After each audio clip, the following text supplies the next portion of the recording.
നമസ്കാരം. 3-4 ദിവസങ്ങൾക്ക് മുമ്പ് ജനം ടിവിയിൽ ഒരു വാർത്ത റിപ്പോർട്ട് ചെയ്തു.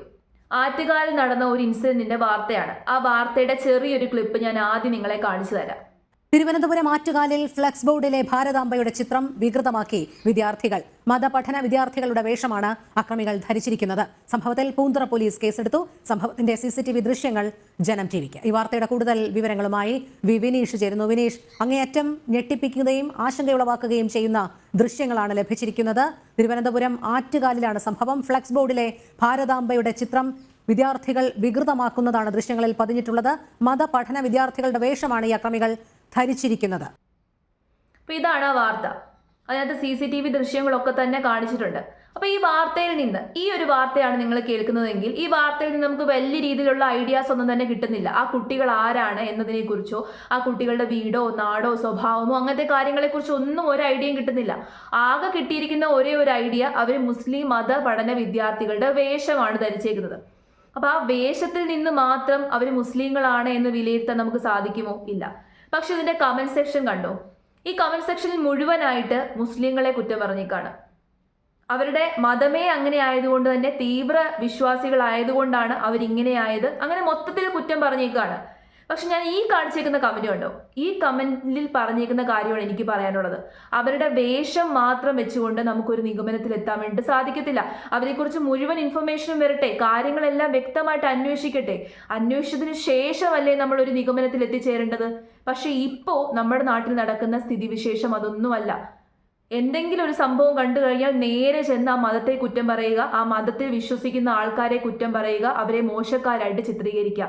ഈ മനോഭാവം ഒരിക്കലും ശരിയല്ല. കാരണം ഇപ്പൊ നമ്മുടെ നാട്ടിൽ എന്തും എപ്പോ വേണമെങ്കിലും സംഭവിക്കാം. മതങ്ങളെ തമ്മിൽ എങ്ങനെയും തമ്മിൽ തല്ലിക്കണമെന്ന് നോക്കിയിരിക്കുന്നവരാണ് മിക്ക ആൾക്കാരും. അതുകൊണ്ട് തന്നെ എന്താണ്, ഒരു ടെക്സ്റ്റൈൽ ഷോപ്പിൽ ചെന്നിട്ട് ഏത് തരത്തിലുള്ള വസ്ത്രങ്ങളും നമുക്ക് കിട്ടും. ആ വസ്ത്രം വാങ്ങിച്ചു, ഞാൻ ഇന്ന മതവിശ്വാസിയാണ് എന്ന് തോന്നിപ്പിക്കുന്ന രീതിയിൽ ആ വസ്ത്രം ധരിച്ചിട്ട് ഇങ്ങനൊരു പരിപാടി കാണിക്കാൻ പ്രയാസമൊന്നുമില്ല. അതുകൊണ്ട് തന്നെ ആദ്യം മുഴുവനായിട്ടുള്ള ഡീറ്റെയിൽസും ഇൻഫർമേഷനും അറിഞ്ഞതിന് ശേഷം നമ്മൾ ജഡ്ജ് ചെയ്യുക. ഇനി അതിനുശേഷം ഈ ഒരു വാർത്ത പുറത്തു വന്നതിന് ശേഷം ആ വിദ്യാർത്ഥികളെ, അവർ സഹോദരങ്ങളാണെന്നാണ് പറയുന്നത്, ആ സഹോദരങ്ങളെ അറസ്റ്റ് ചെയ്തിട്ടുണ്ട്. ജുവനൈൽ ജസ്റ്റിസ് ആക്ട് പ്രകാരം ആ സഹോദരങ്ങളുടെ അച്ഛനെയും അറസ്റ്റ് ചെയ്തിട്ടുണ്ട്. പക്ഷേ ആ കുട്ടികളുടെ പേരുവിവരങ്ങളൊന്നും തന്നെ പുറത്തു വിട്ടിട്ടില്ല. കാരണം അത് പ്രായപൂർത്തിയാകാത്ത കുട്ടികളായതുകൊണ്ട് തന്നെ അങ്ങനെ പേരോ ഡീറ്റെയിൽസോ ഒന്നും തന്നെ പുറത്തുവിടാൻ പാടില്ല. അതാണ് നമ്മുടെ നിയമം. ഏതായാലും അവര് മുസ്ലിം മതപഠന വിദ്യാർത്ഥികളാണ് എന്ന് ഉറപ്പിച്ചുകൊണ്ടാണ് ഈ വാർത്ത റിപ്പോർട്ട് ചെയ്തേക്കുന്നത്. ആ വാർത്തയുടെ ചെറിയൊരു ഭാഗം കൂടി ഞാൻ കാണിച്ചു തരാം. ആറ്റുകാലിൽ ഭാരതാംബയുടെ ചിത്രം വികൃതമാക്കിയ വിദ്യാർത്ഥികൾ അറസ്റ്റിൽ. ആറ്റുകാൽ സ്വദേശികളായ 3 സഹോദരങ്ങളാണ് അറസ്റ്റിലായത്. പ്രതികളെ ജുവനൈൽ ജസ്റ്റിസിന് മുന്നിൽ പൂന്തുറ പോലീസ് ഹാജരാക്കിയതിനു ശേഷം ജാമ്യത്തിൽ വിട്ടയച്ചു. ജനം ഇംപാക്ട്. ആറ്റുകാലിൽ ഭാരതാംബയുടെ ചിത്രം വികൃതമാക്കിയ സംഭവത്തിൽ സഹോദരങ്ങളായ 3 പേരെയാണ് പൂന്തുറ പോലീസ് അറസ്റ്റ് ചെയ്തത്. അറസ്റ്റിലായ 3 ആറ്റുകാൽ സ്വദേശികളാണ്. ഇസ്ലാം മത വേഷധാരികളായ വിദ്യാർത്ഥികളായിരുന്നു ഭാരതാംബയുടെ ചിത്രം വികൃതമാക്കിയത്. ഇതിന്റെ ദൃശ്യങ്ങളടക്കം ജനം TV വാർത്ത പുറത്തുവിട്ടിരുന്നു.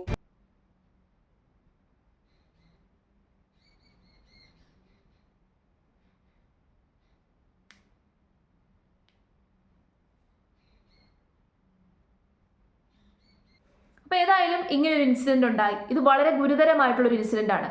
ആര് ചെയ്താലും അത് വളരെ എക്സ്ട്രീം ലെവലായിട്ടുള്ള ഒരു കുറ്റകൃത്യമാണ്. ഒരു മനുഷ്യന്റെ ജീവൻ ഇല്ലാതെ ആക്കുന്നത് പോലെ തന്നെ ആ ലെവലിലുള്ള ഒരു കുറ്റകൃത്യമാണ്. നമ്മളൊരു രാജ്യത്ത് താമസിക്കുമ്പോൾ ഏറ്റവും കൂടുതൽ കടപ്പാടുണ്ടായിരിക്കേണ്ടത് ആ രാജ്യത്തോടാണ്. അപ്പൊ ആ രാജ്യത്തെ അപമാനിക്കുന്ന രീതിയിൽ, ആ രാജ്യത്തിന് ദ്രോഹം ചെയ്യുന്ന രീതിയിലുള്ള ഒരു പ്രവൃത്തിയും നമ്മൾ ചെയ്യാൻ വേണ്ടിയിട്ട് പാടില്ല. അങ്ങനെ ചെയ്തു കഴിഞ്ഞാൽ നമ്മൾ രാജ്യദ്രോഹികളാണ്. അങ്ങനെ വരത്തുള്ളൂ. അത് കടുത്ത ശിക്ഷ നേരിടേണ്ട ഒരു സംഭവം തന്നെയാണ്. അപ്പൊ ഇവിടെ ഈ കുട്ടികൾ ഇങ്ങനെ ഒരു തെറ്റ് ചെയ്യാൻ വേണ്ടിയിട്ട്, അല്ലെങ്കിൽ ആ കുട്ടികളുടെ ഉള്ളിൽ അങ്ങനെ ഒരു തീവ്ര ചിന്താഗതി ഉണ്ടാകാൻ കാരണക്കാരാരാണ്? ആ കുട്ടികളുടെ ചുറ്റുപാട് തന്നെയാണ്. ഒന്നാമത് കാരണക്കാർ ആ കുട്ടികളുടെ പേരൻസ് ആയിരിക്കും, പിന്നെ അധ്യാപകരായിരിക്കും. ഇവരെ രണ്ടുപേരെയും വേണം ആദ്യം കുറ്റപ്പെടുത്താൻ. ഇങ്ങനെ കുട്ടികളുടെ ഉള്ളിൽ ഇത്തരത്തിലുള്ള തീവ്ര ചിന്താഗതികൾ ഉണ്ടാകുന്നു എന്ന് നമുക്ക് തോന്നിക്കഴിഞ്ഞാൽ ആദ്യം അതിന്റെ റൂട്ട് കോസ് ഏതാണെന്ന് കണ്ടുപിടുത്തണം. ആരിൽ നിന്നാണ് ഇങ്ങനൊരു ചിന്താഗതി അവരുടെ ഉള്ളിൽ വന്നത്? ഞാൻ ആദ്യമേ പല വീഡിയോസിലായിട്ട് ഇങ്ങനെ അവിടെ ഇവിടെയൊക്കെ ഇരുന്നിട്ട് ഇങ്ങനെ മതങ്ങളെ തമ്മിൽ തല്ലിക്കുന്ന രീതിയിൽ, പ്രശ്നങ്ങൾ ഉണ്ടാക്കുന്ന രീതിയിൽ ഓരോരോ ആൾക്കാർ വീഡിയോ ചെയ്യുമ്പോൾ ഞാൻ പറയാറുണ്ട്, ഇങ്ങനെയൊക്കെ വീഡിയോ ചെയ്യുന്നതിൻ്റെ ഭവിഷ്യത്താണ് ഈ കാണുന്നത്. ഇത് മുതിർന്നവരെ അങ്ങനെ വലുതായിട്ട് അഫക്റ്റ് ചെയ്യില്ല. പക്ഷേ ഇത്തരത്തിലുള്ള വീഡിയോസ് കാണുന്ന കുട്ടികളുടെ ഉള്ളിൽ ഈ ചിന്താഗതിയൊക്കെ തന്നെ വന്ന് നിറയും. ഭാവിയിൽ നമുക്ക് ഏറ്റവും കൂടുതൽ ഒരു പൗരന് ഏറ്റവും കൂടുതൽ ആവശ്യം പാട്രിയോട്ടിസമാണ്, ആ രാജ്യസ്നേഹമാണ്. ഭാവിയിൽ രാജ്യസ്നേഹം ഒന്നുമില്ലാത്ത ഒരു തലമുറയാണ് ഉണ്ടായി വരുന്നത് എങ്കിലോ പിന്നെ ആ രാജ്യം തകരാൻ വേറെ ഒരു കാര്യവും വേണ്ട. ഏറ്റവും ആദ്യം കുട്ടികളുടെ ഉള്ളിൽ ഉണ്ടാകേണ്ടത് രാജ്യസ്നേഹമാണ്. മതങ്ങളെപ്പറ്റി പഠിപ്പിക്കുന്നതിനൊക്കെ മുമ്പ് നമ്മൾ ആദ്യം കുട്ടികളുടെ ഉള്ളിൽ പകർന്നു നൽകേണ്ടത് രാജ്യസ്നേഹമാണ്. നമ്മുടെ രാജ്യം ഇന്ത്യയാണ്. ഇന്ത്യയോടായിരിക്കണം നമുക്ക് ഏറ്റവും വലിയ കടപ്പാട് വേണ്ടത്. ആ രാജ്യത്തിന് ദ്രോഹം വരുന്ന രീതിയിലുള്ള ഒരു കാര്യവും നമ്മുടെ ഭാഗത്തുനിന്ന് ഉണ്ടാകാൻ വേണ്ടിയിട്ട് പാടില്ല. പരസ്പരം അങ്ങോട്ടും ഇങ്ങോട്ടും സമുദായങ്ങൾ തമ്മിലും മതങ്ങൾ തമ്മിലും ഒക്കെ തന്നെ ശത്രുതയുണ്ടായിരിക്കാം, പ്രശ്നങ്ങളുണ്ടായിരിക്കാം, വഴക്കുകളുണ്ടായിരിക്കാം. പക്ഷേ ആ വഴക്കുകളൊന്നും തന്നെ നമ്മുടെ രാജ്യത്തെ അഫക്റ്റ് ചെയ്യുന്ന രീതിയിൽ ഉണ്ടാകാൻ പാടില്ലെന്ന് ആദ്യം മാതാപിതാക്കളും അധ്യാപകരും കുട്ടികളെ പറഞ്ഞ് പഠിപ്പിക്കണം. അതിനുശേഷമായിരിക്കണം കുട്ടികളുടെ ഉള്ളിൽ മതചിന്താഗതികളും അങ്ങനത്തെ കാര്യങ്ങളും ഒക്കെ വളർത്തിയെടുക്കാൻ. അതാണ് ശരിയായിട്ടുള്ള രീതി. സ്കൂളുകളിൽ നിന്നായിക്കോട്ടെ, വീടുകളിൽ നിന്നായിക്കോട്ടെ, എവിടെ നിന്നായിക്കോട്ടെ, കുട്ടികളുടെ ഉള്ളിൽ ആദ്യം പകർന്നു നൽകേണ്ടത് അതാണ്. അങ്ങനെ ഉണ്ടായില്ല എന്നുണ്ടെങ്കിൽ ഭാവിയിൽ ഇതുപോലെ തീവ്ര ചിന്താഗതിയുള്ള കുട്ടികൾ വളർന്നു വരും. അത് നമ്മുടെ രാജ്യത്തിന് ആപത്താണ്. ഇപ്പം മനസ്സിലായില്ലേ? അവിടെ എവിടെയൊക്കെ ഇരുന്ന് വർഗീയത പ്രസംഗിക്കുന്ന ആൾക്കാർ ചെയ്യുന്ന തെറ്റിന് നമ്മൾ അനുഭവിക്കും. ഭാവി തലമുറയാണ് അനുഭവിക്കാൻ വേണ്ടി പോകുന്നത്. ഇപ്പം മുതിർന്നവരായിട്ടുള്ള ആൾക്കാരുടെ ഉള്ളിൽ ഇങ്ങനത്തെ കാര്യങ്ങളൊന്നും വലിയ രീതിയിൽ സ്വാധീനം ചെലുത്തത്തില്ല. കാരണം അവർ കുറച്ചും കൂടി ചിന്തിക്കും. പക്ഷെ കുട്ടികൾ ചിന്തിക്കില്ല. ഇങ്ങനെ ഒരു കാര്യം കേൾക്കുമ്പോഴേക്കും ആ ശരിയാണല്ലോ, ഇതായിരിക്കുമല്ലോ ശരി എന്ന് ചിന്തിക്കും. ഒരു മുസ്ലിം കുട്ടി ഇതുപോലൊരു വീഡിയോയുടെ അടിയിൽ വരുന്ന കമൻ്റാണ്. മുസ്ലിങ്ങളെ മുഴുവനായിട്ട് കുറ്റപ്പെടുത്തി കമൻ്റ് ഇടുമ്പോൾ ആ മുസ്ലിം കുട്ടി വിചാരിക്കുന്നത് എന്താ? ഓ ദൈവമേ, എല്ലാവരെയും ഇങ്ങനെ പറയുവാണല്ലോ, ഞങ്ങളെ കുറ്റപ്പെടുത്തുന്ന ആൾക്കാരെ എനിക്കും ഇഷ്ടമല്ല. അങ്ങനൊരു ചിന്താഗതി അവരുടെ ഉള്ളിൽ വരും. ഇതൊക്കെ ആദ്യം ശ്രദ്ധിക്കേണ്ടത് മാധ്യമങ്ങളാണ്. എപ്പോഴെങ്കിലും ഒരു വാർത്ത റിപ്പോർട്ട് ചെയ്യുമ്പോൾ ഹിന്ദു യുവാവ്, ക്രിസ്ത്യൻ യുവാവ്, മുസ്ലിം യുവാവ്, അങ്ങനെ ഈ മതത്തിന്റെ പേര് ചേർത്തെന്തിനാണ് ഈ പറയുന്നത്? ഒരു തെറ്റ് ചെയ്തു, ഒരു യുവാവ് ഒരു തെറ്റ് ചെയ്തു, അല്ലെങ്കിൽ ഒരു യുവതി ഒരു തെറ്റ് ചെയ്തു എന്ന് പറഞ്ഞാൽ പോരെ? മുസ്ലിം യുവാവ് തെറ്റ് ചെയ്തു, മുസ്ലിം യുവതി തെറ്റ് ചെയ്തു, അല്ലെങ്കിൽ ഹിന്ദു യുവാവ് തെറ്റ് ചെയ്തു, അങ്ങനെ എന്തിനാണ് പറയുന്നത്? ആ ടേമേ ശരിയല്ല. മതേതരം പ്രസംഗിക്കുന്ന ആൾക്കാർ ഈ മതത്തിന്റെ പേര് കൂട്ടി എന്തിനാണ് കാര്യങ്ങൾ പറയുന്നത്? ആദ്യം മാധ്യമങ്ങൾ അത് ശ്രദ്ധിക്കുക, അത് ഒഴിവാക്കുക. ആ ടേം ശരിയല്ല, അത് ഒഴിവാക്കുക. ഒരു സംഭവം ഉണ്ടായിക്കഴിഞ്ഞാൽ ഇന്നയാൾ തെറ്റ് ചെയ്തു, ഇന്ന വ്യക്തി തെറ്റ് ചെയ്തു, പേര് മാത്രം പറയുക. അല്ലെങ്കിൽ ഒരു മനുഷ്യൻ തെറ്റ് ചെയ്തു, ഒരു യുവാവ് തെറ്റ് ചെയ്തു, അതിൻ്റെ കൂട്ടത്തിൽ ജാതിയോ മതമോ കൂട്ടിച്ചേർക്കാതെ ഇരിക്കുക. വലിയ പ്രശ്നങ്ങൾ ഉണ്ടാകും. ഈ കാര്യം പേടിച്ചിട്ടാണ് ഞാൻ പിന്നെയും ഇത് റിപ്പീറ്റ് ചെയ്ത് പറയുന്നത്. അതുകൂടാതെ തന്നെ ആ കുട്ടികൾ ഒരു തെറ്റ് ചെയ്തു, ഒരു മതത്തിൽ വിശ്വസിക്കുന്ന കുട്ടികളാണ് എന്ന് പറഞ്ഞ് ആ മതത്തെ മുഴുവനായിട്ട് നമുക്ക് അടച്ചാക്ഷേപിക്കാൻ പറ്റുമോ? ഇല്ല.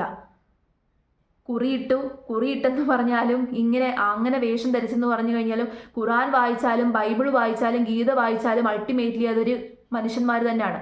ഒരു മനുഷ്യൻ തെറ്റ് ചെയ്തപ്പോൾ എല്ലാ മനുഷ്യരെയും കുറ്റപ്പെടുത്തേണ്ട കാര്യമുണ്ടോ? ആ മനുഷ്യനെ മാത്രം കുറ്റപ്പെടുത്തിയാൽ മതി. അല്ലാതെ ഒരു സമുദായത്തെ, ഒരു സമൂഹത്തെ മുഴുവനായിട്ട് പോയി കുറ്റപ്പെടുന്നത് ശരിയല്ല. അവരെല്ലാവരും തെറ്റുകാരാണ് എന്ന് ചിത്രീകരിക്കുന്നത് ശരിയല്ല. അങ്ങനത്തെ ചിന്താഗതി, അങ്ങനത്തെ മനോഭാവം നമ്മുടെ ഉള്ളിൽ നിന്ന് ആദ്യം മാറ്റണം. ഇങ്ങനെ പോയി കമൻ്റ് ഇടുന്നവരോടാണ് എനിക്ക് പറയാനുള്ളത്, ഇങ്ങനത്തെ ഇടുങ്ങിയ ചിന്താഗതികൾ കാണിക്കാതെ ഇരിക്കുക. പൊതുവെ ഇങ്ങനെ നമ്മൾ വിശേഷിപ്പിക്കുമ്പോൾ അത് വലിയ പ്രശ്നങ്ങൾക്ക് വഴിതെളിക്കും. ഇത് സീരിയസ് ആയിട്ടുള്ളൊരു കാര്യമാണ്. കുട്ടികളുടെ ഉള്ളിൽ പോലും ഇങ്ങനത്തെ ചിന്താഗതി, ഭാരതമാതാവിൻ്റെ ചിത്രം പോയി നശിപ്പിക്കുക. അപ്പോൾ അവരുടെ ഉള്ളിൽ എന്തൊക്കെയായിരിക്കും, ആരായിരിക്കും ഇഞ്ചക്ട് ചെയ്ത് കൊടുത്തിട്ടുണ്ടായിരിക്കുക?